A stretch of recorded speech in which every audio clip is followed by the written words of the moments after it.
السلام علیکم ورحمۃ اللہ وبرکاتہ۔ نالج کوئز کے دلچسپ اور معلوماتی چینل پر آپ سب کو خوش آمدید۔ آئیے شروع کرتے ہیں آج کا پہلا سوال۔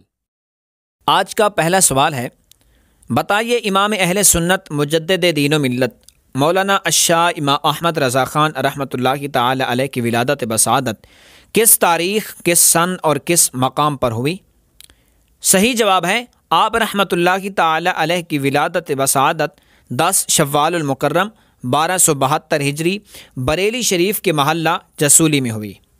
سوال نمبر 4، امام اہل سنت امام احمد رضا خان رحمۃ اللہ تعالی علیہ نے پہلا فتویٰ کس عمر شریف میں دیا؟ صحیح جواب، 13 سال 4 ماہ 10 دن کی عمر شریف میں حرمت رضاعت پر۔ نمبر 3، امام اہل سنت رحمۃ اللہ تعالی علیہ نے ٹوٹل کتنی کتابیں لکھی ہیں؟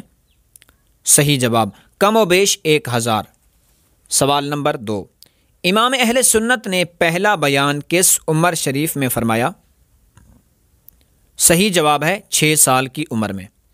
نمبر 1، امام اہل سنت رحمۃ اللہ تعالی علیہ 786 کا عدد یعنی بسم اللہ کس طرف سے لکھتے تھے؟ صحیح جواب، دائیں طرف سے۔ ناظرین، آج کی ہماری ویڈیو آپ کو کیسی لگی ہمیں کمنٹ میں ضرور بتائیں۔ پسند آنے کی صورت میں اسے لائک کریں اور چینل کو سبسکرائب بھی ضرور کریں۔